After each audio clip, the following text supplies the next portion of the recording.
Hey, I'm Dark North. In this video, I'll be talking about the best artifact builds for Keqing. The video is divided into chapters and the timestamps are in the description, so feel free to skip to any part you find interesting. Before we talk about artifacts, let's talk about the main stats and substats of those artifacts. The flower and feather will always be HP and flat attack respectively, so no need to worry about that. The timepiece should be attack percent. The goblet should be either physical damage bonus percent if you want to go for a physical Keqing, or electro damage bonus percent if you want to go for a electro Keqing. If you don't have either, you can use attack percent temporarily as a placeholder until you get a new one. For the circlet, if your crit rate without the circlet is below 50%, go for a crit rate percent circlet. If your crit rate is above 50%, go for a crit damage percent circlet instead. Keqing's passive talent gives her an extra 15% crit rate when she uses her ultimate, so you can get away with a lower crit rate as long as you remember to ult before you use your skills and auto attack. Keqing's fourth stat is crit damage, which makes it much easier to build her as you don't have to find both crit rate and crit damage. You just need to get her crit rate to above 50% to start taking advantage of the fourth stat. Then you just need to stack more crit damage whenever possible. For the substats, you want to go for crit rate if your current crit rate is below 50%, otherwise go for crit damage followed by attack percent and attack. Now let's start with the artifact sets for Electro Keqing. The first Electro build is 2-piece Thundering Fury and 2-piece Gladiator, which is the universal build for DPS Electro Keqing that works in every situation and is not conditional. If you're looking for a set that does everything very well in most situations, this is what you want to go for. The second Electro build is 2-piece Thundering Fury and 2-piece Noblesse for a support Electro Keqing. The 2-piece Thundering Fury is the same 15% electro damage bonus, but the 2-piece Noblesse gives her a 20% elemental burst damage bonus, which is her ultimate, boosting the damage of her ultimate by a lot.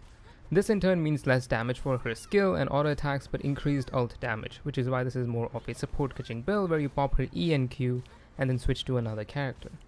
The third Electro build is 4-piece Thundersoother, which gives 40% resistance to electro damage and 35% damage increase against opponents affected by electro status.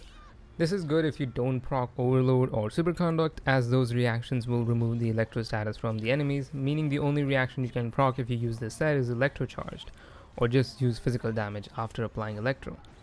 This set is not something I would recommend for general use, as it is more of a situational set and this effect it gives is conditional and not universal. The fourth set is 4-piece Thundering Fury, which increases all electro reaction damage by 40% and reduces skill cooldown by 1 second every time you proc a reaction. This isn't something I would recommend, as Overload is not a good reaction for light enemies, as they will be flung backward and you have to go chasing them. And Superconduct is useless for Electro Keqing, leaving the only reaction Electro Charged. If you can reliably get Keqing to trigger Electro Charge, this will boost her damage by a lot, but if or when she isn't the one triggering the 4-piece effect, it's essentially useless, and it will lower your damage by a lot than if you used something else. This makes this very conditional, as you have to be sure Keqing is the one triggering the reaction. Now let's move on to physical builds for Keqing. The first build is 2-piece Gladiator and 2-piece Bloodstained, which is the universal physical build for Keqing.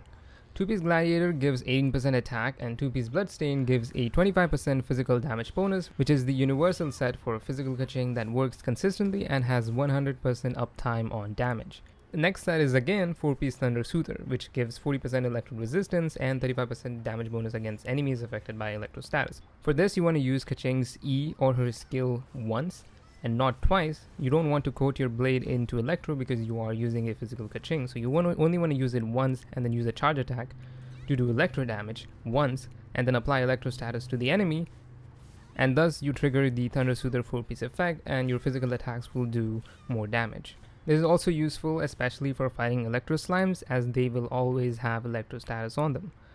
It is useless on other elemental slimes, as you can't keep electro status on them, as applying electro on them will immediately trigger a reaction.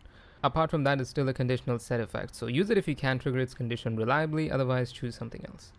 The next set is 4-piece Gladiator, which is not very good for Keqing, even though it gives a good 35% damage increase, but the damage increase is on normal attacks. And most of Keqing's damage comes from her charge attacks, which is one of the fastest in the entire game.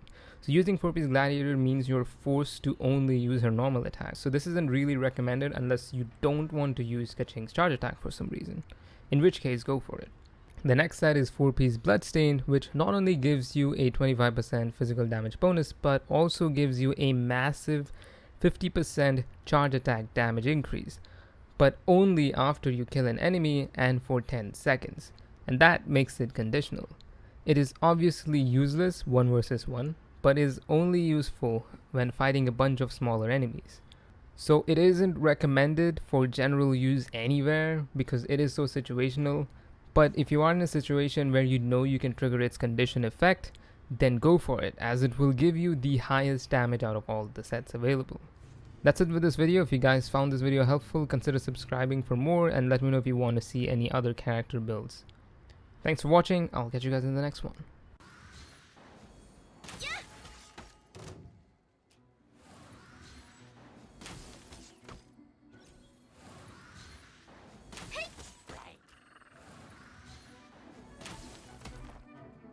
Bloodstained Chivalry.